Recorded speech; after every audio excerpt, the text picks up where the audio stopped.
আমাদের কাছে প্রশ্ন তুলেছেন। যে গল্প নিষিদ্ধ অনুষ্ঠানটি প্রথম পর্ব প্রচারিত হবার পর আপনাদের কাছ থেকে যে পরিমাণ সাড়া পেয়েছি, যে পরিমাণ ভালোবাসা পেয়েছি, আমরা সত্যি কৃতজ্ঞ, অভিভূত। কিন্তু আপনারা প্রশ্ন তুলেছেন অনুষ্ঠানের নামটি নিয়ে। কারো জীবনযাপন, কারো দৈহিক গঠন, কারো ভাগ্য তো আসলে নিষিদ্ধ হতে পারে না। আমরা বিশ্বাস করি অবশ্যই নিষিদ্ধ নয়, অবশ্যই তারা নিষিদ্ধ নয়। কিন্তু এই সমাজ বা এই সমাজবদ্ধ জীব আমরা যারা আছি, তারাই আমরা পথ চলতে যে একে অন্যের দিকে আঙুল তুলি, বলি অমুকটা ভালো না, অমুকটা খারাপ, অমুকে নিষিদ্ধ। নিষেধের কাঁটাতারে নিজেরাই নিজেদেরকে নিষিদ্ধ করে ফেলি। আর যাদের নিয়ে কথা বলবো, পথ চলতে চেয়ে আমি, আপনি, আমরা প্রত্যেকেই কখনো না কখনো তাদের মুখোমুখি হয়েছি, আটকে উঠেছি, ছোঁয়া বাঁচিয়ে চলার চেষ্টা করেছি। 2008 সালে তারা প্রথমবারের মতো ভোটাধিকার পেয়েছিল। 2013 সালে পেয়েছিল তৃতীয় লিঙ্গ পরিচয়টি। কেউ তাদের বলেন হিজড়া, কেউ তৃতীয় লিঙ্গ, কেউ শিখণ্ডী। বলা হয় অভিশপ্ত জীবন, বলা হয় জন্মই আজন্ম পাপ। তাই কি? আজ তাদের কাছ থেকে শুনবো যে গল্প নিষিদ্ধ অনুষ্ঠানে তাদের কথা, তাদের কষ্টের কথা। আমি সামিয়া রহমান আছি আপনাদের সাথে, এবং আমার সাথে যারা আছেন প্রত্যেকে নিজেরাই নিজেদের পরিচয় করিয়ে দেবেন। এবং আমার সাথে হেলাল উদ্দিন আহমেদ সাইকিয়াট্রিস্ট আছেন। আমি যদি আপনাদের প্রত্যেকের কাছ থেকে আপনাদের নামগুলো শুনে অনুষ্ঠানটা শুরু করতে চাই, এবং দর্শকদেরকে একটু আগে জানিয়েও দিতে চাই যে আপনারাও চাইলে আমাদের এই অনুষ্ঠানে অংশ নিতে পারেন। যে নাম্বারটি আছে, ফোন নাম্বার আছে, এবং আমাদের ঠিকানায় চিঠি পাঠিয়ে দিয়ে যে বিষয়ে আপনাদের কথা বলতে চান বা আপনারা যদি অংশ নিতে চান আমাদের সাথে যোগাযোগ করতে পারেন। আমি যদি নাম দিয়ে শুরু করি আপনাদের। আমার নাম হচ্ছে চৈতি মামুন। আমি আমার বাড়ির জন্মস্থান রাজবাড়িতে। আমি কাজল শিকদার। আমার নামটা অপু। আমার নাম মুন্নি। আমার নাম ট্যাসি। আমি হচ্ছি সামিউল আলিম শাম্মী। সামিউল আলিমটা হচ্ছে আমার বাবা মার দেয়া নাম, আর সামিটা হচ্ছে আমার কমিউনিটির মধ্যে এসে আমি দিয়েছি। আমার নাম সাম্মী, আমি ধামরাইতে থাকি। আমি জিনিয়া। আমি আখি। আমি সুমনা। আমার নাম শোভা। আপনাদের প্রত্যেকের নামগুলো শুনলাম, কিন্তু জানি আমি আপনাদের মধ্যে অনেক কষ্ট আছে, রাগ আছে, অভিযোগ আছে। একটু আগে আমরা অনুষ্ঠান শুরুর আগে আপনি বলছিলেন আমাদের মুখে মধু, মুখে বিষ, এবং আমাদের বিষটা সাপের বিষের চেয়েও ভয়াবহ। এই মুখে মধু, মুখে বিষের পেছনে অনেক কষ্ট আছে, এমনকি নিজের নামটি নিয়েও আপনাদের অনেক দুঃখ আছে। আমি মুখে মধু বললাম কারণ হচ্ছে গিয়ে আমরা যখন সব কিছুর থেকে বিতাড়িত হয়ে আসি না, তখন আমরা তো মানুষের কাছে টাকা চেয়ে বেড়াই। সবাই জানে যে হিজড়া মানে একজনের কাছ থেকে টাকা খইয়ে নেবে, একজনের পকেট থেকে টাকা নিয়ে নেবে। আসলে একটা লোকের কাছ থেকে টাকা বের করা কিন্তু চারটিখানি কথা না, সেখানে আমাদের আবেগ, আমাদের ভালোবাসা, অনেক মিষ্টি মিষ্টি কথা বলে, ভালো ভালো কথা বলে তারপর টাকাটা বের করতে হয়। যখন উনি আমার এত কথা বলার পরেও উনি আমাকে সাপোর্ট করে না, দেন আমরা রিঅ্যাক্ট করা শুরু করি, তখন ওটা মানে মানুষ বোঝে যে হিজড়ারা অনেক খারাপ। হ্যাঁ, সামনে এই প্রশ্নটা অনেকেই সাধারণ মানুষ তোলেন যে কেন আপনারা এই চাঁদাবাজিটা করেন। কি করবো তাহলে বলো? আমাদের এটা চাঁদাবাজি না, আমরা মানুষের কাছে চেয়ে নেই। আমরা কি চাঁদাবাজি করি? আমরা কি কাউকে ছুরি কাচি ধরে চাঁদাবাজি করি? তা কিন্তু করি না। আমরা হাত পেতে নেই। আমরা পরিবার থেকে বিতাড়িত হয়ে গেছি, আমরা সমাজ থেকে বিতাড়িত হয়ে গেছি, আমরা সবার কাছে আমরা তুচ্ছ হয়ে গেছি। তাহলে আমি আপনাদের প্রত্যেকের জীবনের গল্পগুলো শুনতে চাই। আমি যেভাবেই জন্মগ্রহণ করেছি, আমি ছেলেভাবে জন্মগ্রহণ করেছি। আমি পড়াশোনা করতাম, আমি বেশ ভালো ছিলাম পড়াশোনায়। কিন্তু কোনো একটা সময়ে যখন আমি নিজেই উঠতি বয়সে যখন বুঝতে শিখি যে আমি একটু অন্যরকম, আমি আমার ভাইয়ের মতো না, বা আমি আমার বোনটার মতো না, কিন্তু আমি বোনটার মতো হতে চাই, আমি ভাইটার মতো হতে চাই না। আমার বোনের জিনিসপত্রগুলো ভালো লাগে, আমার ভাইয়েরগুলো ভালো লাগে না। তো আমি চুরি করে না ওইরকম সাজুগুজু করি, নিজেকে নিজে আয়নায় দেখি যে আমি অনেক সুন্দরী, চোখে কাজল লাগিয়ে দেখি আমার চোখটা অনেক সুন্দর। বাবা মা সেটা খেয়াল করেনি? বাবা মা যখন এটা খেয়াল করেছে, ওনারা ওইভাবে নেয় না। উনি অনেকে মারধর করেছে, আমাকে অনেক টর্চার করেছে যে এইগুলো করো কেন, তুমি এগুলো করতে পারো না, তুমি ছেলে মানুষ, তুমি ছেলেদের মতো দেখো না তোমার ছোটো ভাই কীভাবে চলে। আমরা 4 ভাই, আমি হলাম সবার বড়। বলে যে তোমার ছোটো ভাই কীভাবে চলে, তুমি সেভাবে চলতে পারো না, তুমি ওইভাবে চলবা। যখন আমি স্কুলে যাই তখন আমার বন্ধুরা আমাকে নিয়ে হাসাহাসি করে, কেউ আমাকে হাফলিডিস বলে, কেউ আমাকে হিজড়া বলে, কেউ আমাকে মাইগ্যা বলে। তখন আমি না নিজেকে খুব লজ্জিত বোধ করি। আমার টিচাররাও না আমাকে একটু অন্য চোখে দেখতো, একটু আর চোখে তাকাতো, এটা কেমন জানি হতো। তো এই যে লজ্জা নিজের বিবেকের মধ্যে কেমন যেন লাগতো, তখন আমি পড়ালেখাটা ছেড়ে দিলাম। পড়ালেখাটা কতদূর পর্যন্ত পড়েছিলেন স্বামী? আমি খুব পড়িনি, আমি ক্লাস 9 পর্যন্ত পড়েছি। আমি তারপর আর পড়তে পারি নাই। তখন আমি পুরো বুঝে গেছি যে আমি আসলে এদের মতো না, আমি এদের মতো করে এই হতে সমাজে পারবো আপনি না। টিকতে পারছিলেন না। এই সমাজে আমি টিকতে পারতেছি না।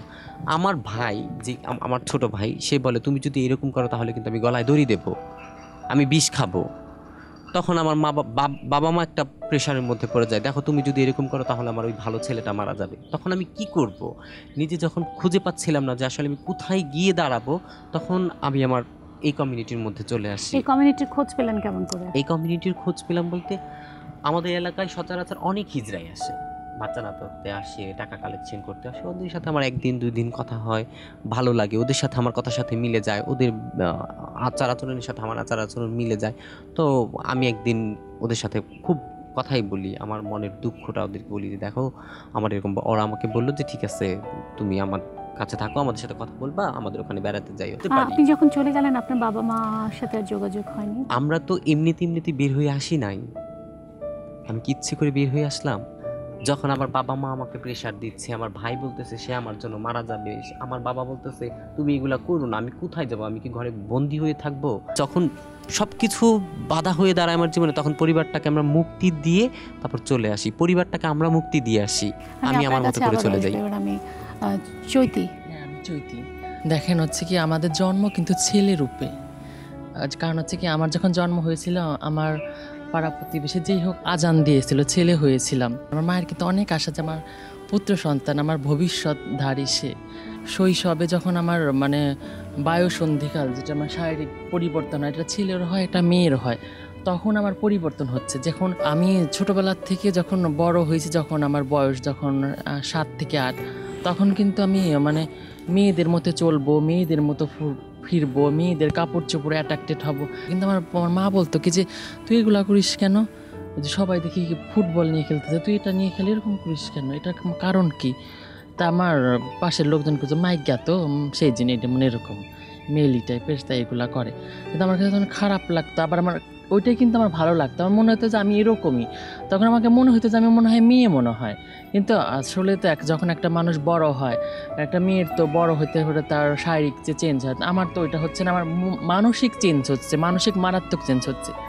এখন আমি তো আমার ছেলের রূপে আমার জন্ম, কিন্তু দেখা গেছে কি আমার হাত টাকা না থাকতো জন্মের থেকে, আমি দেখাইতে পারতাম। দেখেন আমার হাত নাই, তা দেখেন আমার চোখ না থাকলে পরে আমার দেখেন আমার চোখ নাই, কিন্তু আমার শরীরে যে পরিবর্তন সেটা আমি কাকে দেখাবো? আমি তো এটা কাউকেই দেখাইতে পারি না। আমার যে আমাকে জন্ম দিয়েছেন আমার মা, তাকে তো আমি অনেক কাউন্সিলিং করেছি। আজকে আমার বয়স হচ্ছে 29 বছর। আজকে মানে আমার বয়স যখন 7 বছর, আমি 7 বছরে তো আমি কাউন্সিলিংয়ের কিছু বুঝি না, আমি কিন্তু কিছুই বুঝি না, কিন্তু আমি তখন থেকে কিন্তু কাউন্সিলিং করছি আমার মাকে, আমার পাড়া প্রতিবেশীকে, আমার আত্মীয় স্বজনকে, আমার ফ্রেন্ডকে, স্কুল থেকে ইভেন্ট শুরু করে সব। বুঝতে পেরেছেন মানে তারা তো কেউ বোঝে কেউ বোঝে না। আমার মা তো এখন বোঝে যে আসলে তো একটা মানুষ সব তো মিথ্যা কথা বলে না, সে এরকম বলেই তো মিথ্যা কথা। আপনি কি আপনার পরিবার ছেড়ে এই কমিউনিটিতে আছেন? হ্যাঁ, মানে পরিবার ছেড়ে হচ্ছে মানে মাঝের সময়টা যখন আমি যেরকম, আমি এখন তো আমার স্বাধীন, আমি তো আমার মতাধিকার সব কিছু প্রকাশ করতে পারি, আমি বলতে পারি, আমার কেউ কথা শুনে। যখন আমার বয়স 10 ছিল, আমি কি কাউকে আমি জোর করে কোনো কিছু করতে পারছি? তখন তো করতে পারিনি। তো তখন দেখা গেছে কি আমি 3 মাস কোথাও গেছি, আমার মা কেন্দে কেটে শেষ। আবার যখন আমার বয়স 16, তখন সেই সময় আমি ইন্ডিয়াতে চলে গেছি। মানে আমার ওই লাইফটা থেকে মুক্তি পাওয়ার জন্য, যে আমি যেভাবে, আমি যে মানুষটা, আমি সেই মানুষে থাকার জন্য আমি ইন্ডিয়াতে চলে গেছি। আমার মা ভাবছে যে আমি মারা গেছি অথবা আমাকে কেউ কিডন্যাপ করে নিতে পারছিলেন না, নিতে পারছিলাম না। মানে আমার এত খারাপ লাগতো। কিন্তু আমি কিন্তু পড়াশোনা ছাইনি, কিন্তু অনেক কষ্ট করে আজকে কিন্তু আমি ডিগ্রিতে পড়াশোনা করি। আমি ওই ডিগ্রিতে জাস্ট এই যে কিছুদিন আগে পরীক্ষা হলো ওপেন ইউনিভার্সিটিতে, তো ওখানে পরীক্ষা দিতে গেছি, সবাই পরীক্ষা দিতে গেছে, কিন্তু আমার কলেজে সবাই জানে যে আমি এরকম। তখন হচ্ছে ম্যাডাম আসছে, এই মামুনকে, এই মামুন দাঁড়াও। আমি উঠে দাঁড়াচ্ছি, বলে কি তোমাকে তো বলি নাই, তোমাকে আমি পরে আনবো, তুমি বসো। কারণ আমার লুকিংটা তো মেয়েদের মতো, সেই জন্য বুঝতে পারে না কিন্তু যে আমি এরকম। ম্যাডাম বলতেছে বসো, দেন স্যার আমাকে চিনে, ওই স্যারটা মানে আমার সাথে আগের থেকে পরীক্ষা, আমি কিন্তু ভর্তি এক জায়গায়, পরীক্ষা কিন্তু অন্য জায়গায়, মানে পড়ছে ওটা হচ্ছে বালিয়াকান্দি থানা রাজবাড়িতে। তা এখন হচ্ছে কি স্যার এসে বলতেছে এই ওর কাছে দাও, ওর কাছে দাও। তা ম্যাডাম কইছে কি আপনি কি বলতেছেন, ম্যাডাম মানে একেবারে সারপ্রাইজড। এখন ম্যাডাম খাতাটা দিল, আমি সিগনেচার করলাম, তারপর কি শোনো ও হিজড়া, আপনি জানেন না, মানে ও দেখতে এরকম। ছাড়, ওনাকে আবার কাউন্সিলিং করতেছে। আর পরে এখন ম্যাডাম কি করলো, এই ম্যাডাম সবাইকে সার্কুলার করে দিল তো হিজড়া। এখন প্রত্যেক সবাই ডিউটি বাদ দিয়ে আমার চারপাশ দিয়ে ঘুরতেছে। এখন আমার তো পরীক্ষা 3 ঘন্টা আমাকে লিখতে হবে, কিন্তু মনোযোগ সহকারে সব কিছু মাথার থেকে। কিন্তু সবাই যদি আমার পেছন দিয়ে ঘোরে, তা আমি কিভাবে লিখবো আপা বলেন তো দেখি। মানে এটা মানে তারপর আমাকে আবার সবাই কেয়ারও করছে যে তুমি লেখো, ভালো করে লেখো, কিন্তু আমি তো লিখতাম। তারা তো মানে আমার তো ন্যাচারাল মনে হচ্ছে না, কারণ হচ্ছে কি সবাই আমাকে, সব ম্যাডাম আমাকে দেখবে জীব হিসেবে আমরা আপনাদেরকে দেখতেছে এটা চিহ্নিত করি। আমি যদি আপনার কাছে একটু যাই, আমি আপনার জীবনের গল্প শুনতে চাই। আমার জন্ম ঢাকাতেই, আমরা 4 ভাই বোন। 4 ভাই বোনের মধ্যে আমি সবার ছোট। তো ছোট ছিলাম বলে একটু আদরের ছিলাম। আমার বোনের জিনিস নিয়ে আমি সাজতাম বা আমার মায়ের শাড়িটা পরতাম। তো আব্বা তেমন কিছু বলতো না, বা বড় ভাইও তেমন কিছু বলতো না, যে থাক ছোট মানুষ তো আস্তে আস্তে ঠিক হয়ে যাবে। আমার মায়ের কথা ছিল এটা, যে ছোট মানুষ আস্তে আস্তে ঠিক হয়ে যাবে, কিছু বলিস না বাবা। কিন্তু যখন আস্তে আস্তে বড় হচ্ছি আমি, তখন থেকে দেখলাম না আমার চলাফেরা দিন দিন জানি কেমন হয়ে যাচ্ছে, মানে আমার চোখেই লাগতেছে। তখন আমার মতো কাউকে খুঁজেও পাই নাই যে আমি তার সাথে শেয়ার করবো আমার কথাগুলো। আমি ছেলেরূপে জন্ম নিয়ে কিন্তু আমার মন মানসিকতা, আমার শরীর, আমার মন প্রাণ সবই তো অন্যরকম। তাহলে আমি কে? আল্লাহ তাআলা আমাকে কিভাবে বানালো? তারপরে আমার আস্তে আস্তে আমার যে মনের কথাগুলো আমি আমার মায়ের সাথে বা আমার বড় বোনের সাথে আস্তে আস্তে শেয়ার করলাম। কিন্তু তারা বলতেছে এইসব কথা আর কাউকে বলিস না, এগুলো লজ্জার কথা, কাউকে বলিস না, তাহলে আমাদেরকে পাড়া প্রতিবেশীরা খুব খারাপ বলবে, ঠিক আছে, তোর মনের মধ্যে রাখ। কিন্তু আমার মনের মধ্যে আমার মনের কথা রাখলাম ঠিকই, কিন্তু আমার চলাফেরা বা আমার যে মানে কাজ কর্ম, এগুলোতে আস্তে আস্তে প্রকাশ পাইতে থাকলো যে না আমি একটু অন্যরকম। তখন আমার বড় ভাইয়া হয়তো আমাকে মারধর করতো, আব্বা এসে বকাবকি করতো, এই ওইটা করছে। আমার আব্বা মানে আম্মার সাথে প্রতিদিনই ঝগড়া হইতো, বা বড় ভাই সবসময় আমাকে মারধর করতো।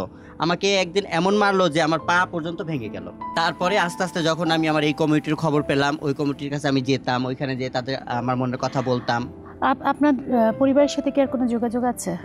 পরিবারের সাথে এখন যোগাযোগ বলতে আমরা বাড়িতে যাই, গেলে হয় কি আমরা রাতের বেলা যাই, রাতটুকু থাকি, খুব সকালে আবার চলে আসি। বাড়ি থেকে যে চলে আসা, এটাও কিন্তু আবার মা বাবার কারণেই, যে মা বাবার অতিরিক্ত শাসন, বড় ভাইয়ের অতিরিক্ত শাসন।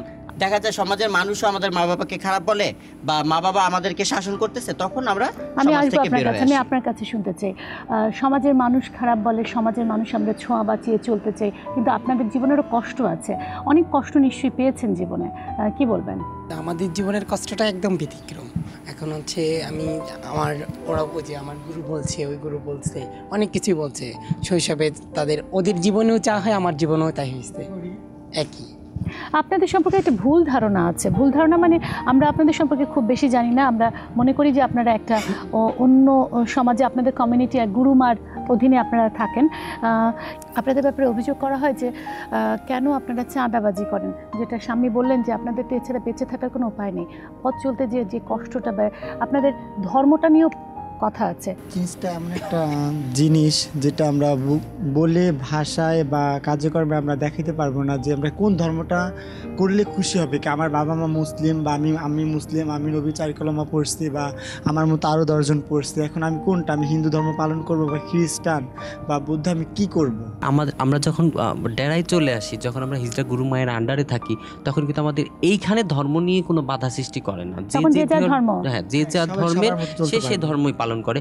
বাট আমরা মারা যাওয়ার পরে তখন আমাদের একটা বিদ্বেষ সৃষ্টি করে সমাজের মানুষ, যে আমি মুসলিম, বাট আমি যদি মারা যাই তখন আমাকে গোসল করাবে। তখন গোসল করাইতে গিয়া ওই এলাকার লোকজন বলে, ওরই আসলে জানাজা দেব কিভাবে, ওর কবরটা দেব কোথায়, ও তো হিজড়া মানুষ, ও কি করবো রে, আসলে বুঝে উঠতে পারে না।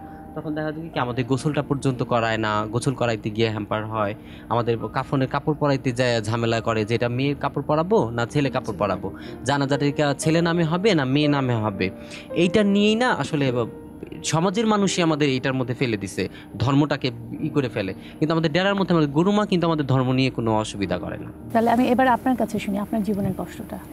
আমি আখি বলছি। আমার নাম কিন্তু আখি না, আমার নাম আলাউদ্দিন, এটা বাপ মার দেওয়া নাম। সবার জীবনে যা ঘটছে যাই। আমার নাম আলাউদ্দিন রাখছে আমার আব্বু আম্মু। তারপর আমি যখন ফ্যামিলি থেকে খুব কষ্ট বলতে কি, আমি এক মায়ের এক ছেলে, আমার 4টা বোন, 4টা বোনের পর আমি একটা ছেলের পরবর্তীতে আমার একটু আহ্লাদে ছিলাম বেশি আর কি। তো যখন 4টা বোনের ছিল তখন আমি একরকম সাজাগুজি শুরু করলাম আর কি। তখন আম্মু আমার মানে এগুলো পছন্দ করতো না, যে একটা মাত্র ছেলে এগুলো করে কেন, 10টা না 5টা না, একটা মাত্র ছেলে আল্লাহর কাছ থেকে খুঁজে আনছি, বা 4টা বোনের পর একটা ছেলে, এগুলো কেন। তো এরকম ছোটো যখন ছিলাম তখন আমার এরকম মানে বেশি একটা খেয়াল করতো না, আল্লাদে ছিলাম যে খুশির বিষয় বোনেরটা টাসতাম। যখন আমার বয়স হলো বা 7 বা 8 9 10 বছর হলো, তখন আমার আম্মা বললো যে এইসব নিয়ে সাজবি না, এসব সাজার দরকার নেই, তোর বোনেরগুলো নিয়ে তুই সাজবি কেমনে, এগুলো সাজিস কেন। একদিন এরকম ধরে আমার আম্মু আমাকে মানে আড়া আছে না ঘরে, আড়াতে ধরে বেঁধে মারছে, অনেক মারছে। মারার পর তারপর আমার কোনো পরিবর্তন দেখে না, যে মারার পরও যে ছেলের একটা পরিবর্তন আসবে সেই পরিবর্তনটা দেখে না।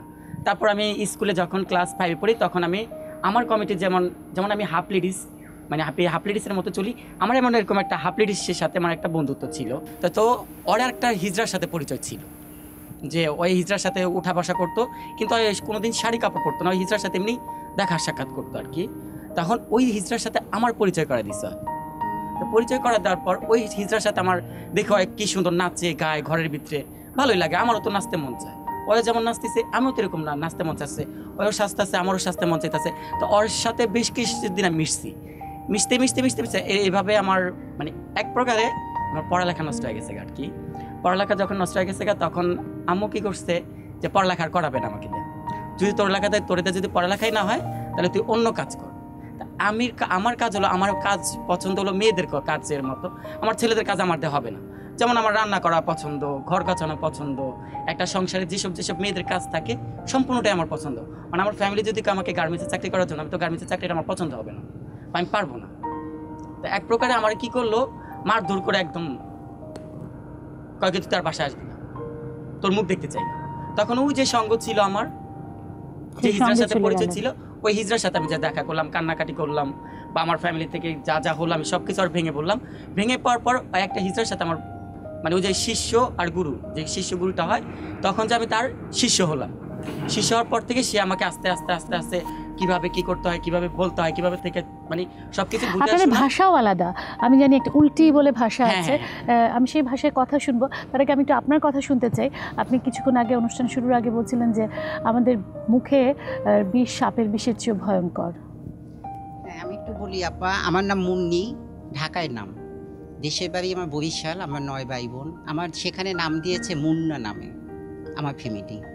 আমার খুব অভাবে করে সংসারে, আমার 9 ভাই বোন। আমার বাবা কৃষিকাজ করে, আমার খুব কষ্টে, একবেলা খেলে আরেকবেলা খেতে পারতাম না, এরকম ছিলাম আমাদের জীবনযাপন। তো যখন আমি 8 বছর হয় তখন আমি আপনার একটু চেঞ্জ, যেমন বাবার গামছা, বোনের ওড়না, এরকম একটু চেঞ্জ আসে। লেখাপড়া আমি কখনো করিনি, আমি স্কুলেই যাইনি কখনো, কারণ অভাবের কারণে আমরা স্কুলে যেতে পারিনি। তখন এরকম যখন চেঞ্জ হওয়ার পর, ছোটোবেলা তো সবাই ওই একই কাহিনী, সবাই মনে করছে বড় হলে ঠিক হয়ে যাবে। যখন আমার 9 বছর হয়ে গেছে, আমার বড় বোনটা বিয়ে দিবে, তখন ছেলেদের তো ঘটক আসে।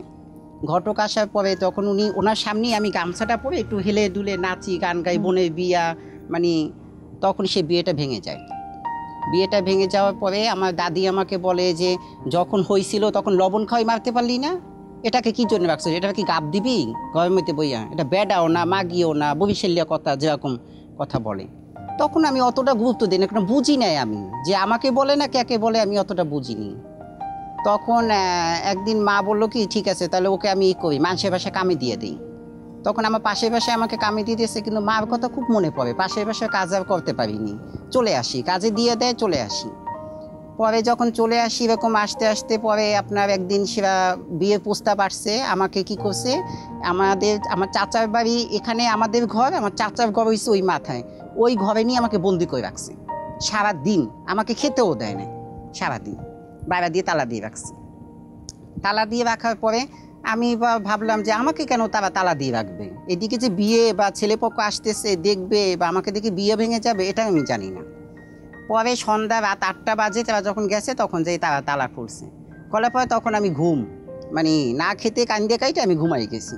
সকালবেলা উঠছি, ওঠার পর আমার দাদি বলে কি কয় আর কী করবি, তাহলে বিষ খাই মাইরে ফেলা, আর তো কিছু করার নেই একে নিয়ে, আর তো কিছু কামে আসবে না তাকে নিয়ে। একদিন আমার সেজো ভাই আপনার ওই যে গরুতে দুধ দোয়ায়, দুধ পড়ে গেছে, আমি এবার কী করছি ওইটা পাও দিয়ে লাইতে দিতেছি, মানে এরকম লিপতে আসি। আমার সেজো ভাই যে গরু পিঠায় বাসুন আছে না, তবে একটা লাঠি থাকে গরু পিঠায়, দুপুরে গত ঠাডা পড়া আপা এ পাশে পিটাইছে, ওই পাশে মাটি ওই পাশে নিয়ে গেছে, ওই পাশে মাটি আমি এই পাশে আনছি গইবাইতে, কিন্তু আমাকে কেউ ধরলো না মারার কারণে। আমার পুরো শরীর পিঠের দাগ, লাল দাগ হয়ে গেছে। তখন আমার মা বলে কি তাহলে বাসে রেখে লাভ কি, বিষ খেয়ে মাইরে ফেলা, আমি তো মা, আমি জন্ম দিছি, আমার জলে, তোদের তো আর জলে না, তাই না? পরে এই কথা বলাটার পরে তখন আস্তে আস্তে অনেক কথা বলাটার পরে অনেক কথা শুনি, দেখি যে না কেউ আমাকে আপন করে না, আমাকে কেউ ভালোবাসে না, ভালোবাসে তাদেরকে, আমাকে কেউ ভালোবাসে না। পরে দুপুরবেলা ভাত খেতে বসছি, আমার বাবা এসে কী করছে, আমার প্লেটটা নিয়ে গেছে, কয় কামাই করে খা যাইয়া, এরকম করছে। পরে এই কথা বলার পরে পরের দিন আমি বলি এইতে আপনার বরিশালে লঞ্চঘাট আসি, বরিশাল লঞ্চঘাট আইসে আপনার তখন লঞ্চে আমার ভাড়াও নেয় নাই, আমি এত ছোট ছিলাম, বড় লঞ্চ দেখে ভয় পাইছি। লঞ্চে যে সিঁড়িগুলো দেয়, আমি একজনের প্যান দইবে তারপর লঞ্চে উঠছি, যদি আমি পানিতে পড়ে যাই, পানিগুলো থই থই করে, একদম অনেক ভয় লাগছে আমার। তারপর আমি ঢাকায় আসছি, ঢাকায় আসার পরে আমি ধানমন্ডি আবাহনী মাঠ আছে না যেখানে খেলা হয়, ওখানে আমি আপনার নিশ্চিন্ত ছিল, কোনো ছিল না, ওখানে আবার টোকাইয়ে রাত্রবেলা ঘুমাইতো। আমি জানতাম না যে টোকাইগো আলাদা একটা জায়গা থাকে, সেখানে শুইলে পিটায় আমাকে। তখন আমি ওই সিঁড়িতে শুয়েছিলাম, তখন আমাকে তারা আইসা রড দিয়া এমন পিটাইছে বলার মতন না, মানে সারাদিন তো না খাওয়াইছিলাম, আর ওই পিটানে চলে আমি 3 ঘন্টা বেউঠছিলাম ওখানে, ওই টোকাইগো ওইখানে ফালাই রাখছে কাদার মধ্যে, সোজা কথা লাতি দিয়ে এরকম কাদার মধ্যে ফালাই রাখছে। পরে আমি উঠছি, উঠে দেখি আসর আইজান দেয়, তখন উঠে পানি টানি করে ধুয়ে টুয়ে তখন ওই করছি, করার পরে ওখান থেকে না খেয়ে আসতে আসতে আমি এয়ারপোর্টে আসছি। তখন আমি সন্ধ্যার পর দেখি কি তখন আবার আপনার জসিমউদ্দিন রোড ছিল, কে অ্যারোফিট ছিল তখন ওই জসিমউদ্দিন রোডের এরকম টিনের চাল দিয়ে ভাত বেচে, ছোট ছোট দোকান আর কি, ওই কাস্টম অফিসে ভাত নিয়ে যায়। তখন আমি বললাম যে আমাকে পানি টানি দিতে রাখবেন, প্লেট দুইতে, তাহলে আমি কাজ করব, আমাকে শুধু খাওয়ান দিলেই হবে। ওখান থেকে আমি আপনার এই যৌন কাজে লিপ্ত হয়ে যাই, তখন আর কি আপনার যৌন কাজও করি, আবার মাঝে মধ্যে দেন ওই যে বিল্ডিং কনস্পোশন রোডে ওই সাইডে পাক করতাম, ওই সাইডে পাক করছি, তারপর হাউজে চেষ্টা করছি, কিন্তু হাউজে কাজ করতে গেলে না হিজলে দেখে নিত না, মাইগিয়া দেখে নিত না, কয় বের করে দে, ওরে রাখবে, আবার 10টা ছেলে নষ্ট হয়ে যাবে। 14 সালে আমি এরপরে বাড়িতে যাইনি, তা হঠাৎ করে আমার স্বাস্থ্য ভাইয়ের সাথে দেখা হয়েছে যে আমার মা মারা গেছে, আমি জানতাম না, এর মধ্যে মা মারা গেছে, বাপ মারা গেছে আমি জানিনি আপা। না জানার পরে আপনি আমার স্বাস্থ্য ভাই বলে কি তুই বাড়ি যাস না কেন, বাড়িতে যে খালাম্মা কাকি কাকা যে নাই তুই কি জানিস না? আমি বলি আমি তো মনে করছি হয়তো আমি চলে আসছি, মানুষ একজন মরে গেলে তো থাকে না বাপ মায়, তাকে তো এখনও 8টা ছেলে মেয়ে আসছে, আমি আমার দুঃখ নিয়ে আমি চলে আসছি। পরে ওখানে গেলাম, বরিশালে গেলাম আপনার 6-7 বছর পরে, যাই দেখি বাবা মারা গেছে জানুয়ারি মাসে 18 তারিখে, মা মারা গেছে মে মাসে 23 তারিখে পাশাপাশি। তখন আমি গেছি, আমি যাওয়ার পরে বাবা মার এই কাপড় চোপড় দেখে আমাকে কবরস্থানে যেতে দেয় না, বলে কি তোমার কবরস্থানে যেতে হবে না, তুমি আসছো দেখো, এমনকি আমাকে একবেলা ভাতও দেয় না যে তুমি খাও বা কোনো ঘরে উঠো। তা আমি কবরস্থানে গেছি, যাওয়ার পরে আমার আশেপাশে আবার লোক ছিল, এবার বলছে কয় মরছে যখন কবরটা দেখতে দে, এখন তো আর কোনো দুর্নাম নেই, তোকে বিয়ে শাদী হয়ে গেছে, তোকে সবাই সংসার হয়ে গেছে, এখন কবর দেখতে তো সমস্যা নেই। পরে আমি কবরটা দেখে যে ওই দিনই আমি না খেয়ে আবার বরিশালে চলে এসে লঞ্চে চলে আসছি, আইসে ঢাকায় এসে এখন আমি বর্তমানে একটা কাজ করতেছি, চাকরি করতেছি, বাদন হিজলা সংগঠনে চাকরি করতেছি। আপনি তাও চাকরি করছেন। আমি খুব সংক্ষেপে আপনাদের দুজনের কথাও শুনবো। আমার নাম হচ্ছে সুমন থেকে সুমনা। আমি ছোটোবেলায় এরকম পড়াশোনা করতাম, স্কুলে যেতাম, সবাই স্যারেরা অনেক সময় অনেক করতো, পরে ওইটা দেখে পড়াশোনা বাদ দিয়ে দিছি। তারপরে ওই বাসায় গেতাম, হয়তো আব্বু বকাচকা করতো, ভাই মার দিত, হয়তো ভাইয়ের ছেলেরা অনেক সময় অনেক কথা বলতো, খুব খারাপ লাগতো, নিজের কাছে কষ্ট লাগতো। তারপরে আস্তে আস্তে আমি যখন আমার লোকেদের সাথে মিশি তখন আমি আইসা পড়ি, আসার পরে এখানে থাকতে থাকি। তারপর আমার মাও নেই, বাবাও নেই, আর এখন আমার বেশিরভাগ একটা যাওয়া হয় না বাড়িতে। বাইরে দূরের থেকে ফোন দিয়ে যদি মন চায় কথা বলে, না চলে না কথা বলে। এখন সবার মতো করে ওই যে টাকা নিয়েই তো জীবনযাপন করছেন, তাই না? আমি একটু বাকি দুজনের কাছে একটু যাই তাহলে। আসসালামু আলাইকুম, আমার নাম শোভা। আমি আমার কষ্টের কথা বলতে কি মানে আমার পাশের আপার কথা শুনে আমার চোখে জল চলে আসছে, আমার পানি চলে আসছে, আমার অনেক কান্না পাইছে ওর কাহিনীটা শুনে। তো সেম সবার কাহিনী এরকমই হয়, সেম টু সেমই হয়। তা আমার বেলায় এরকম হয় নাই, ছোটোবেলায় থেকেই আমি একটু অন্যরকম। তা আমি আগে মেলা থেকে চুরি টুরি কিনে আইনা সাজতাম, পড়তাম, ঘুরতাম, নাচ গান করতাম। সেজন্য মানুষে অনেক কিছু অনেক গ্রামের ভাষায় আছে না, কেউ বুবাই বলে, কেউ আপা বলে, কেউ এরকম বিভিন্ন ভাষায় বলতো। তা আমি অনেক কষ্টে একটা বাসায় থেকে বড় হয়ে ব্রাকে একটা চাকরি নিয়েছিলাম রান্না বান্না করার জন্য। তো করতে করতে এক সময় ব্রাকের একটা ম্যানেজার বলতেছে কি তুমি কি হিজড়া? তো আমি বলছি মানুষের আইডেন্টিটিটা তো বড় কথা না, আমার কাজটা কেমন সেইটা আপনি দেখবেন, আমি কতটুকু পারি, আপনাকে কতটুকু আমি এই জিনিসটা মেনটেন করতে পারলাম, আমার রান্নাটা স্বাদ হলো কি না। ঠিক আছে, আমি মন দিয়ে কাজটা করলাম না। একটা মানুষের জেন্ডার ওইটা তো মেন না, এর চেয়ে ছেলে হোক বা মেয়ে হোক বা ট্রান্সজেন্ডার হোক সেটা তো আলাদা একটা ফ্যাক্টর। ঠিক আছে, একজন মানুষ জেন্ডার তো সমাজ দ্বারা হয়। আপনি আমাকে হিজড়া জেন্ডার দিয়েছেন, নো প্রবলেম, আপনি আমার কাজটা দেখেন, আমি কাজটা সুন্দরভাবে করছি। না তুমি হিজড়া, তোমাকে এখানে রাখা যাবে না, একদম সাথে সাথে বের করে দিচ্ছে। আমি বলছি হিজড়া আমাকে, আমার একটু আচরণ মেইলি পানার দেখছেন আপনি সব কিছু, আপনি যদি আমাকে বের করে দেন কাজ থেকে তাহলে তো আমি নষ্ট হয়ে যাব, একটা অন্য জায়গায় চলে যাব, আমার তো বেঁচে থাকার দরকার আছে। তখন আমি এরকম করে একটা হিজড়ার কাছে এসে পরিচয় এলাম কুড়িল বিশ্ব রুটে। তখন ওখান থেকে উনি আমাকে করলো, এরকম ওনার ঘরে নিল, নেওয়ার পরে ওই যে দোকানে যারা টাকা তুলতে যায়, দোকানে যায় বা বাসা বাড়িতে বাচ্চা না চায়, তখন আমি গান টান শিখলাম, শিখে গিয়ে ওখান থেকে গিয়ে টাকা টুকা তুললাম। কয়েকদিন তোলার পরে বাদন হিজড়ার সঙ্গে একটা এনজিও আছে, আমি কিছু পড়াশোনা জানি, তখন এক্সিকিউটিভ ডিরেক্টর। কিন্তু আপনাদের এনজিও কি আসলে আপনাদেরকে এই টাকা তোলা ছাড়া অন্য কোনো সাপোর্ট দেয় কিনা, আমি সে প্রসঙ্গে হ্যাঁ জি একটু আমি বলছি, এনজিওটা কখনো টাকা তোলার সাপোর্ট দেয় না, এনজিওটা নিজের জীবনকে চিনায়, আমার জীবনটা কতটুকু সুন্দরভাবে চলবে উনি আমাদেরকে সেই পথটা দেখায়। টাকা তোলাটা হচ্ছে যাদের চাকরি নাই তাদের তো বেঁচে থাকার জন্য কিছু করতে হবে। হ্যাঁ, যেহেতু ওনারা কেউ হোটেলে কাজ করে, কেউ বাসা বাড়িতে কাজ করে, কেউ হিজড়া বলে যেমন আমার মতো যেমন বিতাড়িত হয়ে যায়, তখন কিন্তু ওনারা টাকা পয়সা তুলে তাদের জীবনযাপন করে। আর হয়তো আমাদের মধ্যে হয়তো দু একজন একটু পড়াশোনা আছে। আমি একটা বিরতি নিয়ে আসি, আমাদের অনুষ্ঠানের একটা সময়ের সীমাবদ্ধতা আছে তো, এবং আমি আমাদের সাথে সাইকিয়াট্রিস্ট আছেন হেলাল উদ্দিন আহমেদ, আমি ওনার কাছেও আসবো। যে গল্প নিষিদ্ধ অনুষ্ঠানটিতে আমি আছি এমন কিছু মানুষকে নিয়ে যাদেরকে আমরা কখনো বলি হিজড়া, কখনো বলি নপুংসক, কখনো বলি শিখণ্ডী। আসলে কি তারা? আসছি একটা বিরতি নিয়ে।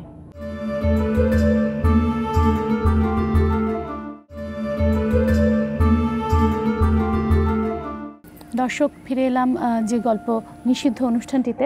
আমরা কথা বলছিলাম এবং আমি হেলাল উদ্দিন আহমেদ, আমি আপনার কাছে যেতে চাই প্রথমে। এই সমাজ যেটা উনি বললেন যে জেন্ডার তো ওনারা আসলে তৈরি করেন না, এটা ঈশ্বর প্রদত্ত ব্যাপার। তারপরে প্রতি মুহূর্তে তাদেরকে বেঁচে থাকার তাগিদে হয় টাকা কালেকশনে যেতে হয়, কারো বাচ্চা হলে সে বাসায় যে জোর জবরদস্তি করে টাকা আদায় করতে হয়, অথবা মানুষের কাছ থেকে বারবার বিতাড়িত হয়, পরিবার থেকেও বিতাড়িত হতে হয়। কি বলবেন? প্রথমে আমরা এটি বলবো যে এদেরকে আমরা অনেক নামেই ডাকি, কখনো বলি তৃতীয় লিঙ্গ, কখনো বলি তৃতীয় প্রকৃতি, কখনো বলি হিজড়া, ইংরেজিতে আমরা বলি ইন্টারসেক্স অথবা ট্রান্সজেন্ডার। প্রথম কথা, একজন চিকিৎসক হিসাবে বা মানসিক রোগ বিশেষজ্ঞ হিসাবে আমি বলবো এটি কিন্তু কোনো রোগ নয়, এটি হচ্ছে একটি প্রকরণ বা ভ্যারিয়েশন আমরা বলি। এবং ওনাদের নারী পুরুষের একটা ভ্যারিয়েশন, এই ভ্যারিয়েশন নারী পুরুষের মতোই একটি ভ্যারিয়েশন, তৃতীয় লিঙ্গ বা তৃতীয় প্রকৃতি। মানে সে টিপিক্যালি পুরুষও নয় আবার টিপিক্যালি নারীও নয়।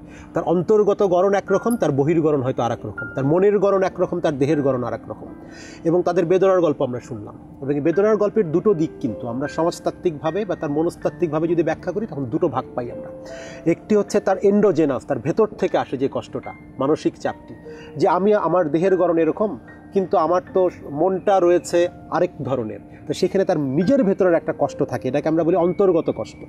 আরেকটি থাকে হচ্ছে সমাজ থেকে চাপিয়ে দেওয়া কষ্ট, মানে পরিবার থেকে তাকে এক ধরনের অচ্যুত করা হয়, সমাজ তাকে এক ধরনের নিগ্রহণ করে এবং সে আস্তে আস্তে সমাজচ্যুত হয়ে যেতে চায়।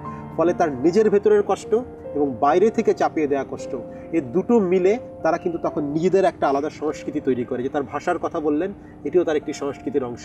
তারা দীক্ষা নেয় তাদের গুরুমার কাছে, এটিও তাদের সংস্কৃতির একটি অংশ। এবং তারা যেভাবে তাদের পেশাটাকে কয়েকটি অল্প কয়েকটি ভাগে শুধু ভাগ করে নিয়েছে, এই কয়েকটি কাজ করে তারা তাদের জীবিকা উপার্জন করবে, সেটিও কিন্তু তাদের সংস্কৃতির অংশ, কালচারের একটি অংশ।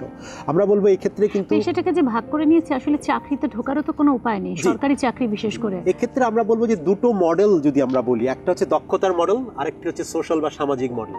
আমরা দক্ষতার মডেলটা যতই চাপিয়ে দেই না কেন, তাদেরকে আমরা শিক্ষিত করলাম, তাদেরকে আমরা প্রশিক্ষণ দিলাম, তাদেরকে আমরা হাতের কাজ শেখালাম, তাদেরকে আমরা অনেক কিছু দিয়ে দক্ষ করে তুললাম দক্ষতার মডেলে, কিন্তু সামাজিক মডেলকে যদি আমরা পরিবর্তন করতে না পারি, আমাদের সোশ্যাল অ্যাসপেক্টকে যদি আমরা পরিবর্তন করতে না পারি, তবে একজন শিক্ষিত, একজন দক্ষ এবং একজন প্রশিক্ষিত তৃতীয় লিঙ্গের মানুষকে কিন্তু আমরা কাজে লাগাতে পারবো। আমি এবার আপনাদের কাছে আসবো আপনাদের আসলে সমস্যাগুলো নিয়ে, এবং আরেকটা সমস্যার কথা যেটি বলা হয়, কোথাও বাচ্চা হলেই আপনারা যেভাবে আপনাদের অশ্লীল অঙ্গভঙ্গির কথা বলা হয়, এটা আপনারা ইচ্ছাকৃতভাবেই হয়তো করেন, বা মুখের যে ভাষাগুলো, সেটি কেন? আসলে আপা, আমরা তো মায়ের পেট থেকে কেউ খারাপ হয়ে আসে না, কেউ কিন্তু খারাপ কিছু শিখে আসে না। আমরা বাধ্য হই যখন আমরা পরিবারটাকে একদম ত্যাগ করে চলে আসি, আমাদের পরিবারটাকে মুক্তি দিয়ে আমরা কার কাছে আশ্রয় নিই? আমাদের গুরুর কাছে কিন্তু আশ্রয় নিই। আমাদের গুরু কিন্তু আমাদেরকে আশ্রয় দেয়, আমাদের খাবার দাবার থাকা দেয়। তার কিন্তু ক্ষেত খোলা নাই যে সে আমাদের ক্ষেতের কাজ শেখাবে, তার কিন্তু ইন্ডাস্ট্রি নাই যে সে আমাদের ওখানে কাজ করাবে। তার কি আছে? এই বাধায় না, এই বাচ্চা নাচানো, দোকানপাট কালেকশন করা। বাট সেই কাজটাই আমরা করি। যখন এত সবার মুখ থেকে সমস্ত কথাই শুনছেন, সব জায়গার থেকে আমরা বিতাড়িত, তখন আমরা কি করব? দরজায় দরজায় আমরা ঘুরি, কার একটা বাচ্চা হলো, আমরা কিন্তু কারোর কাছে ডাকাতিও করি না, ছুরিও ধরি না। একটা নবজাতক শিশু সে জন্মগ্রহণ করে, তাকে কোলে নিয়ে আমরা তালে বেতালে, সুরে বেসুরে আমরা দুইটা গান গাই, একটু নাচি, একটু আশীর্বাদ দিই, তেল মেখে দিই, তারপরে আমরা একটা বকশিস চাই। যখন ওই বকশিসটার বেলায় আমাদেরকে বিতাড়িত করা হয় যে না তোমাদেরকে কেন দেব, তখন আমরা খারাপ ব্যবহারটা করতে বাধ্য হই। আমরা কোথায় যাব বলেন তো? আমরা কোথায় যাব? পরিবারটাকে ছেড়ে আমরা চলে আসি, গুরুমার কাছে আশ্রয় নেই। আমাদের তো আর যাওয়ার জায়গা নেই, আমাদের তো কর্মের জায়গা নেই, আমরা কি কাজ করে খাবো? আপনার কাছ থেকে 2টা পয়সা নিয়ে আমরা ওইটা দিয়েই চলি। ওইটার বেলায় যদি আপনি আমাকে না দেন, আমাকে তো বাঁচতে হবে। আমার দেয়ালে তো পিঠ থেকে গেছে, আমাকে তো সামনে আগায় যেতে হবে। আমি তো বাঁচতে চাই, এই সুন্দর পৃথিবীতে আমি সুন্দর করে বাঁচতে চাই। কাজে আমাদের তখন ওইটা চলে আসে যে কেন দিবা না, আল্লাহ তো তোমার কম দেয় নাই। আমরা আসলে ইচ্ছা করে কারোর সাথে খারাপ ব্যবহার করি না, বা আমরা অনেক ভালো, আমাদের সাথে যে ভালো ব্যবহার করে আমরা তাদের সাথে ভালো ব্যবহার করি, যে আমাদের সাথে খারাপ ব্যবহার করে আমরা কোথায় যাব? একটু যদি আমি আপনার সাথে ওনার কথার সাথে একটু ব্যাখ্যা করি যে আপনার প্রশ্নটা ছিল কেন উনি অশ্লীল অঙ্গভঙ্গি করেন বা এই ভাষাগুলো ব্যবহার করেন। আমরা আমাদের মনস্তাত্ত্বিক ব্যাখ্যা থেকে বলতে পারি, যখন তিনি তার আবেগের বহিঃপ্রকাশটি সহজভাবে করতে পারেন না, এবং আশেপাশের পারিপার্শ্বিকতা যখন তার আবেগকে সহজভাবে গ্রহণ করে না বা তার আবেগের প্রকাশ করতে বাধা দেয়, তখন তাদের সেই অবদমিত আবেগ কিন্তু একটু অন্য উপায়ে বের হয়, যে উপায়টিকে আমরা হয়তো বা আমাদের ভাষায় বলছি আমরা অশ্লীল বা রাগ বা ক্ষোভ হিসাবে। এবং উনি একটি কথা খুব ভালো বলেছেন যে আমরা কিন্তু ইচ্ছা করে করি না। আমরা বলি উনি ইচ্ছা করে কিন্তু এই অঙ্গভঙ্গি বা অশালীন শব্দটি বলেন না, এটি হতে তার অবদমিত আবেগের অবচেতন মনের একটি বহিঃপ্রকাশ মাত্র, এবং সমাজের কাছ থেকে তারা যেটি পেয়েছে। আমি একটু বলতে চাই, আপনি দেখবেন একটা জন্তু, তাকে যদি আপনি আঘাত না করেন সে কিন্তু আপনাকে কিছু বলবে না, সে যেই হোক, সাপ হোক আর যা হোক। কিন্তু আমরা তো মানুষ, রক্ত মাংসে ভরা মানুষ, তো আমরা তো মানে বিবেক বুদ্ধি সবই আছে, বা আমরা খারাপ মন্দ সব বুঝি। আমরা কখন খারাপ বলি, কখন ভালো বলি। একটা বাসায় এত খোঁজাখুঁজির পর আমরা মানে আমাদের পেটের ক্ষুধা মিটায় আমাদের এই রোজগার, এই রোজগারটাই তো আমাদের সবকিছু। হ্যাঁ, আমরা মানুষ, কেউ আমাদেরকে মানুষ হিসেবে বিশ্বাস করে না। আমি একটা পার্লার দেবো, আমি পার্লারে কাজ শিখেছি, গীতিশ বিউটি পার্লারে। তো আমি একটা পার্লার দেবো খুব ছোট আকারে। পার্লারের দোকান পজিশন নিতে গেছি, সে বাড়িওয়ালা আমাকে বিশ্বাসই করে না, সে বাড়িওয়ালা আমাকে দিবেই না, দেয়ই নাই লাস্ট পর্যন্ত। আপা শুধু পার্লার কেন, আমরা যে ভালো একটা বাসায় থাকবো, মানুষের মৌলিক অধিকার কোনগুলো? শিক্ষা, বাসস্থান, খাদ্য, এগুলো তো মানুষের মৌলিক অধিকার। সেই অধিকারগুলো কিন্তু আমরা পাই না। তো এই যে আমরা মানে সব কিছু থেকে বিতরিত হয়ে যখন গুরুমার কাছে যাই, গুরুমা কিন্তু আমাদেরকে এই শিক্ষা দেয়, একটা বাচ্চা কিভাবে আমরা আশীর্বাদ দিব, কিভাবে আমরা একটু নাচ গান করবো, কিভাবে ঢোল বাজাবো, ঠিক আছে? কিন্তু আপনাদের কি কখনো মনে হয় না, টেসে আমি আপনার কাছ থেকে কোনো কথাই শুনতে পাইনি, একটু মাইক্রোফোনটা ওখানে দেবেন। আপনাদের কি মনে হয় না যে এই যে আমরা বাকিরা যারা নারী পুরুষ নামে পরিচিত, তারা আপনাদেরকে যে অচ্ছুত করে রাখছি, এই অশ্লীল অঙ্গভঙ্গির কারণে আমরা ভয় পাচ্ছি, সেটি দূর করারও কি কখনো তাগিদ আসেনি? আপা একটু কথা বলি এখানে। আমি দেখা যায় যে আমি যখন রাস্তা দিয়ে হেঁটে যাই, একটা ছোট বাচ্চা নিয়ে তার বাবা বা তার মা দাঁড়াই রয়েছে, আমি কিন্তু চুপচাপ হেঁটে যাচ্ছি, কারণ সেই ওই মাই বলে আব্বু আব্বু দেখো ওই হিজড়া যাচ্ছে, বা তার বাবা বাচ্চা কান্দানোর জন্য আব্বু আব্বু ওই যে হিজড়া আসবে তাড়াতাড়ি খাও। এই ভাষাটা কি আমরা শিখাচ্ছি ছোট বাচ্চাকে? তার বাবা মা শিখাচ্ছে, আমরা শিখাচ্ছি, তার বাবা মা শিখাচ্ছে, তার বাবা মা তাকে শিখাচ্ছে। আর সে আমাদের আমরা এই কি সমাজ জানে না যে আসলে হিজড়া যে মানুষ, আমাদের এই সমাজই বোঝে না। হ্যাঁ। ও বাচ্চারা বুঝবে কি করে একটা হিজড়া কি বাঘ না ভাল্লুক যে হিজড়ার এরপরে কথা বলে একটু ভয় বলি। দেখায় তারপরে বাচ্চাকে খাওয়াতে হবে? যখন আমরা একটা বাচ্চা উঠি তখন দেখা যায় যে মেয়ে ছেলে আলাদা আলাদা সিট। আমরা যদি একটা পুরুষের কাছে বসতে চাই, পুরুষ উঠে দাঁড়াই থাকে।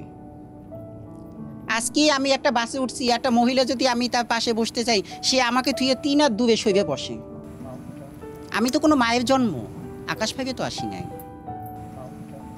প্রেম ভালোবাসা কিন্তু সবার জীবনে থাকে আপা, আমাদের জীবনেও কিন্তু এরকম ভালো লাগা প্রেম ভালোবাসা এরকম হয়। দেখা গেল হঠাৎ করে একটা ছেলেকে ভালো লাগে, ঠিক আছে, তার জন্য অনেক কিছুই করি, কিন্তু বিনিময়ে আমরা কি পাই? কারণ আমরা জানি একটা ছেলে একটা মেয়ের জন্য বা একটা মেয়ে একটা ছেলের জন্য। আমাদের জীবনে কিন্তু এরকম প্রেম ভালোবাসা ওইভাবে হয়ে ওঠে না। আমরা কাউকে ভালোবাসি কিন্তু তারা কিন্তু মেনে নিতে পারে না। যেমন আমার একটা বন্ধু, আমার বন্ধুর সাথে চললে আমাকে ওইখানে নিয়ে ব্যাড কমেন্টস করে, হাঁটতে পারি না, চলতে পারি না। ওর সাথে আমি 2 দিন চললে, আপনার সাথে 2 দিন চললে পাড়ার প্রতিবেশী আমাকে নিয়ে আপনাকে নিয়ে বাজে কমেন্টস করবে, তখন সেই বন্ধুটা আমাকে আস্তে আস্তে ছাইড়ে দিতে চেষ্টা করে। বা একটু বলি, যেমন আমরা ভিক্ষা করতে যাই, আমরা যখন দোকান থেকে চাঁদা উঠাই, দোকান থেকে যখন চাঁদা উঠাতে যাই তখন একটা ফকিরকে 5 টাকাই ভিক্ষা দেয়, আমাদেরকে কিন্তু 5 টাকাই দেয় আপা, 10 টাকা কিন্তু কখনো দেয় না। তো একটা ভিক্ষুকের সাথে আমার সাথে পার্থক্য কি হলো? আপা এখানে একটু কথা, আমি একটা কথা বলতে চাচ্ছিলাম যে এখানে যদি আমরা ঘর ভাড়া নিতে চাই বা ঘর ভাড়া যদি দেয় আমাদেরকে, কিন্তু আমাদেরকে যদি যদিও দেয় তাহলে ডিমান্ডটা বেশি করে দেয়, ঘর ভাড়াটা একটু বাড়ায় দেয়, যে অন্যান্য ভাড়াটার চেয়েও আমাদের ভাড়াটা একটু বেশি কেন? এবার এমন সময় আছে, সকালবেলা যদি আমাকে সামনে পড়ে যায় একজন হুজুর, সে 5 ওয়াক্ত রোজা নামাজ করে মসজিদ থেকে বের হয়েছে, সে আমাকে বলে কিনা তোমার মুখ দেখছি আজকে আমার যাত্রা হবে না।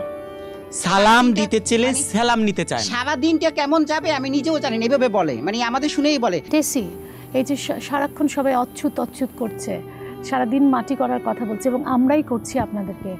একদিন একটা ঘটনা হয়েছে, টাকা মাগতেছি, যারা আর কি টাকা দিবে ওরা আর কি আমাদেরকে মারছে, মাইরা আমাদেরকে মানে বের করে দিচ্ছে। আমার যে টিচার, কলেজ টিচার, তার বাসাতে কিন্তু আমি বাচ্চা টাচাতে যাই, সে কিন্তু বলে কি তুমি এমন কেন, তুমি পড়াশোনা করো, তুমি আবার এটা করতে আসছো কেন, এগুলা করো কিসের জন্য, হ্যাঁ তার মানে আমাকে পরে দেখা হলে পরে উনি আমার আরেক দিক মুখ দিক ঘুরে চলে যায়, মানে পরে উনি আমার সাথে আর কোনোদিন কথা বলে না। মানে এই যে আপন মানুষ আজ থেকে কাছে চলে যায়।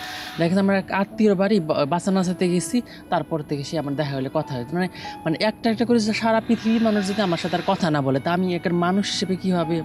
আমি এ প্রসঙ্গে আসবো, একটা বিরতি নিচ্ছি। আমি হেলালুদ্দিন আহমেদ আপনার কাছ থেকে শুনবো যে একটা করে সারা পৃথিবীর মানুষ থেকে তারা আসলে অচ্ছুত হয়ে গেছে, বিশেষ করে এই বাংলাদেশের সমাজে আমরা তাদেরকে অচ্ছুত হিসেবে বিবেচনা করি, আমি আপনি আমরা সবাই। একটা বিরতি নিয়ে আমি আবারও ফিরছি যে গল্প নিষিদ্ধ।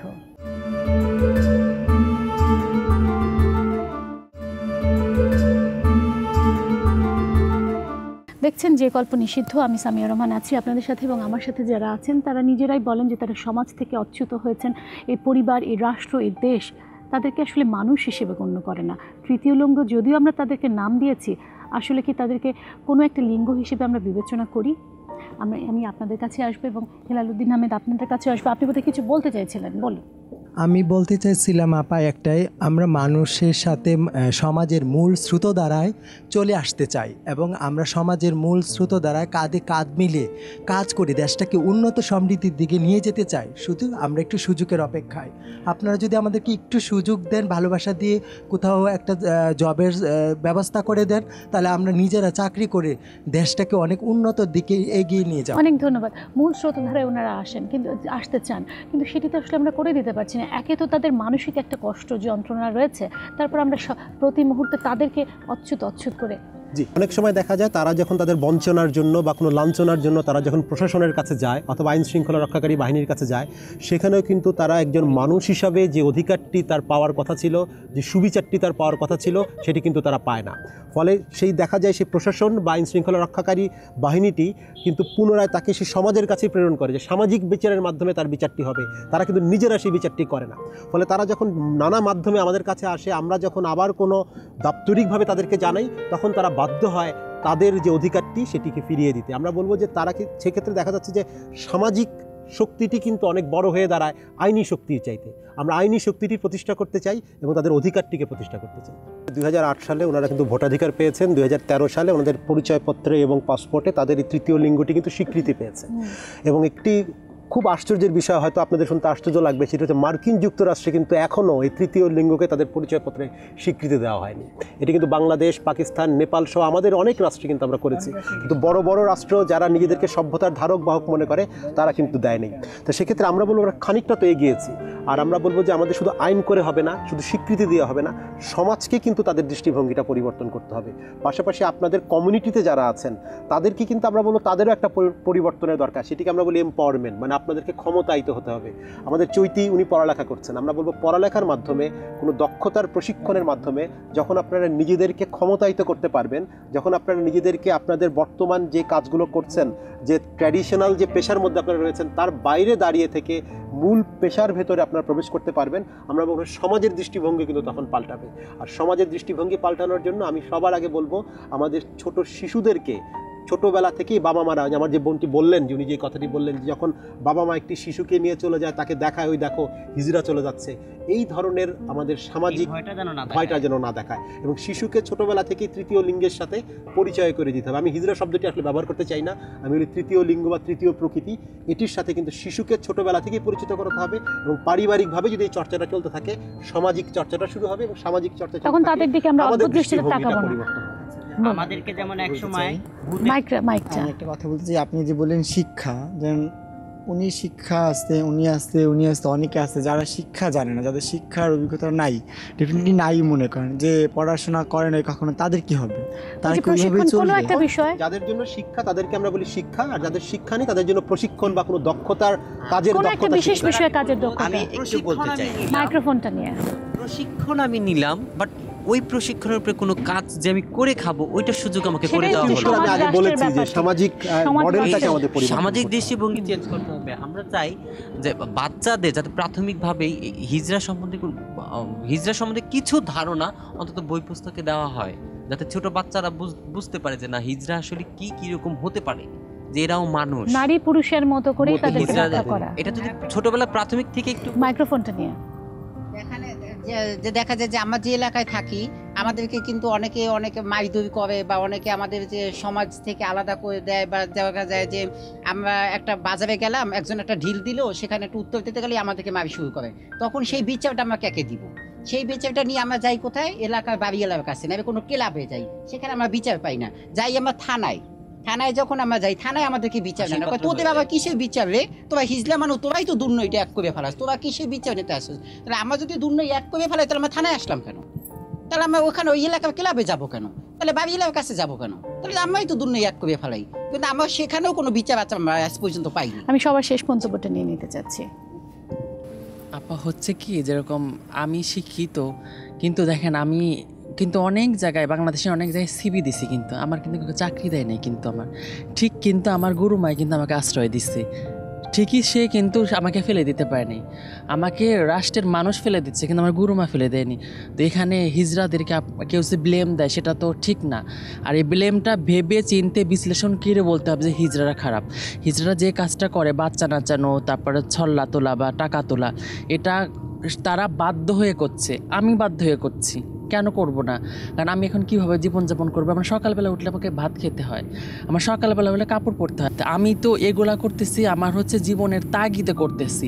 তাহলে আমি শিক্ষিত হয়ে যদি চাকরি না পাই, তাহলে আমার যারা অশিক্ষিত, যারা আমাদের গুরু, আমার চেলা, তারপর আরও যারা আমার বোনরা রয়েছে, তাদের অবস্থা তো আমার থেকে আরও শোচনীয় হওয়া উচিত, কিন্তু তারপরে তারা কিন্তু শোচনীয়ের বাইরে যায়নি। তারা মানে এমন কিছু করে না, মানুষের পা ধরে নিচ্ছে। যেরকম আমি একদিনকে এক জায়গায় বাচ্চা নাচাতে গেছি, আমি কখনো কারোর সাথে খারাপ কাজ বলি না, আমার সাথে কথা বলেই কারোর সাথে তাকে মোটিভেশন করি, আমি কাছে তাকে পা ধরে টাকা নিই। কিন্তু আমি গেছি, যাওয়ার সাথে সাথে কেন আসছে, আমার বাড়ির থেকে এক্ষণে বেরোবি, আমার নামাজ কালাম করি, আমরা হাজি বাড়ি, সাথে সাথে তো একটা চলা নিয়ে আমার গায়ের উপর ঠাস করে বেড়ে দিচ্ছে। আমি চলা ধরছিলাম বলে আমার গায়ে লাগে না, কিন্তু ওইখানে লাগলে পরে মানে হয়তো বা পাঁচর একটা ভেঙে যেত। তো এখানে দেখেন মানে সমস্যাটা কোথায়, যে কারো স্কিল আছে সে ব্যবহার করতে পারছে না, কারো তো একেবারেই নাই। নাহলে ওভারঅল আমি মনে করি যে আমাদের গভর্নমেন্ট, মাননীয় প্রধানমন্ত্রী, উনি আমাদের অনেক ভালো একটা করে দিচ্ছে, রিকগনাইজ, স্বীকৃতি দিচ্ছে। আমি আশা করি যে উনি যদি আমাদের কাউকে হয়তো বা যে কোনো কাউকে একজনকে হয়তো বা চাকরি দিত যে সে হিজড়ারা চাকরি করতেছে, কারণ হচ্ছে কি আমি মনে করি কাউকে দেখিয়ে কিন্তু ভালো কিছু হয়। কারণ হচ্ছে কি দেখবেন কি একটা শিশু তার মাকে দেখে কিন্তু সব কিছু শেখে। তা দেখা গেছে আমাদের কোনো হিজড়া যদি দেখা গেছে চাকরি করতেছে, সব হিজড়ারাই তো আর টাকা কালেকশন করবে না, দেখা গেছে কেউ চাকরি করবে কেউ টাকা কালেকশন করবে, বিষয়টা তো কমে আসবে। অসংখ্য ধন্যবাদ। আমার অনুষ্ঠানের সময় আসলে খুবই কম, যদি কোনো খুব সংক্ষেপে একটি দুটি বক্তব্য থেকে থাকে। আমাদের দেশের আমার বাংলাদেশ সরকারের কাছে, বাংলাদেশ সরকারকে আমার বিশেষ করে ধন্যবাদ যে উনি আমাদেরকে এবার স্বীকৃতি দিয়েছেন। আর শুধু আমাদের স্বীকৃতি দিলেই হবে না, আমাদের কর্মস্থল বা কর্ম করে খাওয়ার জায়গা করে দিতে হবে। আর আমরা তো আসলে স্বীকৃতি ধুয়ে তো আর পানি খাবো না, স্বীকৃতি তো আমাদের পেটে ভাত দেবে না, আমাদের পেটে ভাত দেওয়ার একটা জায়গা করে দিতে হবে। এবার বাংলাদেশ সরকার আমি জানি যে অনেক ভালো ভালো উদ্যোগ নিচ্ছে তারা হিজড়াদের এসে, কিন্তু উদ্যোগগুলো বাস্তবায়ন হচ্ছে না। আমি বাংলাদেশ সরকারের কাছে চাইবো খুব দ্রুত হিজড়াদের জন্য যাতে এই কাজগুলো আপনাদের সবাইকে অসংখ্য ধন্যবাদ। হেলালুদ্দিন আহমেদ, যদি আপনি শেষ কোনো মন্তব্য থেকে থাকে। শেষ মন্তব্য বলতে আমরা যেটিকে বলবো সেটি হচ্ছে যে তৃতীয় লিঙ্গের যারা রয়েছেন, তৃতীয় প্রকৃতির যারা রয়েছেন, তারা আমাদের চাইতে গড়নে এবং মননে আলাদা হলেও আমরা যেন নারী পুরুষ সবাই তাদেরকে ভালোবাসি এবং তাদের প্রতি সমমর্মিতা দেখে, তাদের প্রতি করুণা নয়, তাদের প্রতি সহানুভূতি নয়, তাদের প্রতি আমাদের সমমর্মী হতে হবে, যেটাকে আমরা আমাদের ভাষায় বলি এমপ্যাথেটিক। এমপ্যাথিটা দেখানোটা খুব বেশি জরুরি। আপনাদের সবাইকে অসংখ্য ধন্যবাদ। আজকে আর কিছু বলবেন? আমি একটু বলতে চাই, শুধু সরকারকে বললে হবে না, সমাজের প্রতিটা মানুষকে বলতে হবে। সামাজিক যে মানুষগুলো আছে তাদের বৈষম্য দূর করতে হবে। আমরা হিজড়া বলে আমাদেরকে আলাদা চোখে দেখবেন না। সমাজের মানুষের একদম ওই যে একটা কথা বললো যে সমাজের মূল স্রোতে আমরা ভাসতে চাই, সবার কাঁধে কাঁধ মিলিয়ে আমরা কিন্তু চলতে চাই, কাজ করতে চাই, সমাজটাকে নতুন করে গড়তে চাই। অনেক ধন্যবাদ।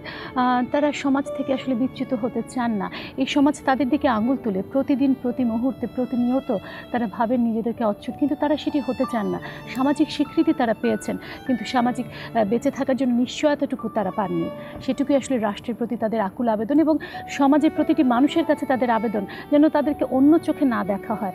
8-10টা মানুষের মতো, নারী পুরুষের মতো তারা যে তৃতীয় লিঙ্গ সেই ধারণাটি যেন গড়ে ওঠে, তাদের দিকে আঙ্গুল তুলে যেন আমরা না বলি তারা নিষিদ্ধ। আজকের মতো শেষ করছি যে গল্প নিষিদ্ধ অনুষ্ঠানটি।